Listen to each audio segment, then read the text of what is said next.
Hi అండి, అందరికీ నమస్తే. ఈరోజైతే మరుగుకైతే తయారు చేశాను. ఈ మరుగుకైతే కువైట్ వాళ్ళకి చాలా ఇష్టము. రంజాన్ వస్తే మటుకు ఖచ్చితంగా ఈ వంట అయితే చేయాల్సింది. ఎలా ప్రిపేర్ చేసేయాలో చూసేసేయండి. ముందుగా అయితే స్టవ్ వెలిగించి స్టవ్ మీద ప్యాన్ పెట్టి ప్యాన్లో ఆయిల్ వేసాను. తర్వాత అయితే కట్ చేసుకున్న ఆనియన్ ముక్కలను అయితే వేసి ఫ్రై చేసుకున్నాను. ఆనియన్ కొంచెం ఫ్రై అయిన తర్వాత ముందుగా ప్రిపేర్ చేసుకున్న మటన్ ముక్కలను అయితే క్లీన్ చేసుకొని అందులో వేసాను. మటన్ ముక్కలు కూడా కాసేపు ఫ్రై చేసుకోవాలి. మటన్లో ఉన్న వాటర్ అంతా ఇంకిపోవాలి. అలా మటన్లో ఉన్న వాటర్ అంతా ఇంకిపోతే నీచు వాసన అనేది ఉండదు మటను. తర్వాత అయితే అదే మటన్లో కొన్ని బిర్యానీ మసాలాలు కూడా వేసుకోవాలి. కువైట్లో అయితే అన్ని వంటల్లో బ్లాక్ లెమన్ అనేది వాడతారు. బ్లాక్ లెమన్ అయితే 2 వేసాను.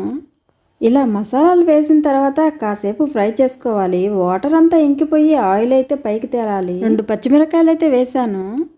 అవైతే కారమే ఉండవు. బిర్యానీ ఆకులు అయితే వేయటం మర్చిపోయాను, ఇప్పుడైతే వేసాను.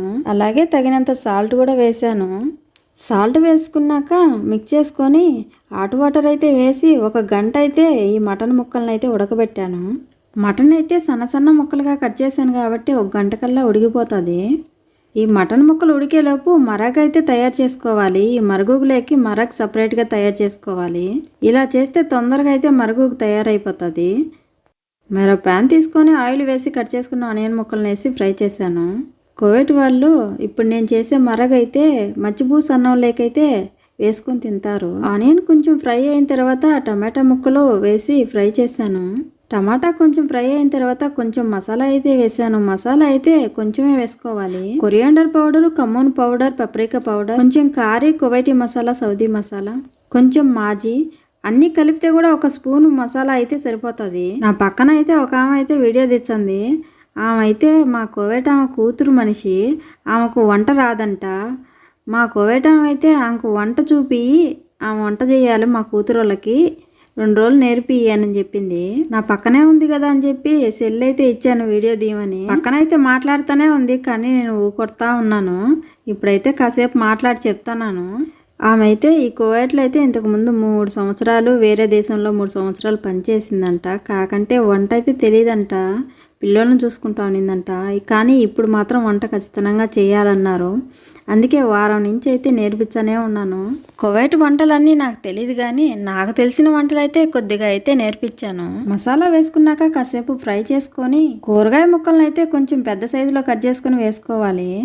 పొటాటో, కూస, క్యాప్సికమ్, క్యారెట్ వేసాను కూరగాయలు అయితే.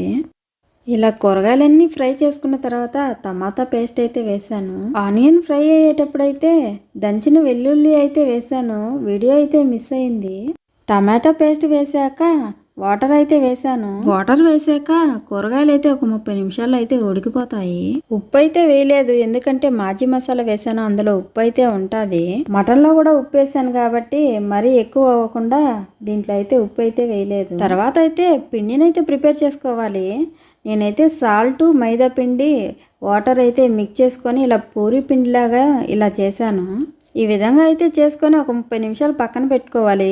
పిండి అయితే సాఫ్ట్గా వస్తుంది. ముందుగా అయితే వేసిన మటన్ అయితే ఉడికిపోయింది. అలాగే కూరగాయల ముక్కలు కూడా ఉడికిపోయాయి. ఇప్పుడైతే ఈ మటన్ని ఈ మరగ్ని రెండింటిని కలిపేసేయాలి. ఈ మరుగుని అయితే కొంతమంది డిఫరెంట్గా అయితే చేస్తారు. నేనైతే ఈ విధంగానే చేస్తాను. మా కువైటాం అయితే ఈ కూరగాయలని ఆ మటన్ ముక్కల్ని కలిపి ఒకేసారి చేస్తుంది. మటన్ ముక్కలు అయితే తొందరగా ఉడకవు, కూరగాయ ముక్కలు అయితే తొందరగా అయితే ఉడికేస్తాయి. ఆ కూరగాయ ముక్కలు తీసి పక్కన ఇంకొక గిన్నెలో పెట్టమని చెప్తుంది. మటన్ ముక్కలు ఉడికిన తర్వాత కూరగాయ ముక్కలను అయితే వేస్తుంది. ఇదంతా ఎందుకని నేనైతే ఈ విధంగా అయితే చేస్తాను. పూరి పిండిని అయితే ఈ విధంగా అయితే చేశాను. మటన్ ముక్కలు ఈ మరగ్గు 2 కలిపిన తర్వాత అయితే వాటర్ అయితే ఎక్కువ ఉండకూడదు, ఈ విధంగా అయితే ఉండాలి. పూరిల్లాగా ఒత్తుకొని ఇలా కట్ చేసి ఆ విధంగా అయితే పలసగా చేసి ఆ విధంగా అయితే వేయాలి. లావుగా అయితే వేయకూడదు, పలసగా చేత్తో లాగి ఆ విధంగా అయితే వేయాలి. మరుగు చేసేటప్పుడు అయితే అసలు ఈ పూరీలు వేసేటప్పుడే ప్రాబ్లం వస్తుంది. ఇలా సన్నగా చేసుకున్న పూరీలు అలా కూరలో వేసేటప్పుడైతే చిన్న మంట అయితే పెట్టాలి, అడుగంటకుండా. 10 నిమిషాల్లో అయితే ఉడికిపోతుంది. మరుగులో అయితే వంకాయలు అయితే వేస్తారు, కానీ నూనెలో వేయించి వేస్తారు. ఈ విధంగా అయితే వేయాలి. మరుగుకు అయితే ఈ విధంగా అయితే ప్రిపేర్ చేస్తారు. మరుగుకు అయితే ఇప్పుడైతే రెడీ అయిపోయింది. ఇప్పుడైతే రెడీ అయిన మరుగునైతే బాక్సులోకి అయితే వేస్తున్నాను. ఈ విధంగానే కోవేటోళ్ళకి పెట్టాలి. చేసిన వంటల్ని ఈ విధంగా అయితే హాట్ బాక్సులో పెట్టి అల్యూమినియం పేపర్తో అయితే క్లోజ్ చేసేయాలి. ఎందుకంటే చల్లారిపోకుండా. అరబ్ దేశాల్లో అయితే మరుగుగు అయితే చాలా ఇష్టంగా తింటారు, చిన్నవాళ్ళు పెద్దవాళ్ళు అందరూ. రంజాన్ టైంలో అయితే ఖచ్చితంగా రోజు మార్చి రోజు ఖచ్చితంగా చేయాలి. సేమ్ మొక్కరోని లాగా ఉంటుంది, కాకంటే మొక్కరోని మనం డ్రైగా చేసుకుంటాం, వీళ్ళైతే సాస్ లాగా ఉంటుంది. సేమ్ టు సేమ్ అలాగే ఉంటుంది టేస్ట్ అయితే. తర్వాత అయితే పైన అయితే కొత్తిమీర అయితే వేసాను. ఈ వీడియో మీకు నచ్చితే మంచిగా ఒక లైక్ ఇవ్వండి. ఇలాంటి వీడియోస్ మరెన్నో మన ఛానల్లో చూడాలనుకుంటే ఇప్పుడే సబ్స్క్రైబ్ చేసుకోండి. అలా సబ్స్క్రైబ్ చేసుకుంటే నేను వీడియో అప్లోడ్ చేసినప్పుడల్లా మీకైతే నోటిఫికేషన్ అయితే అందుతుంది. మరుగుగా ఎలా చేశానో ఖచ్చితంగా కామెంట్ చేసి చెప్పండి. Thank you for watching.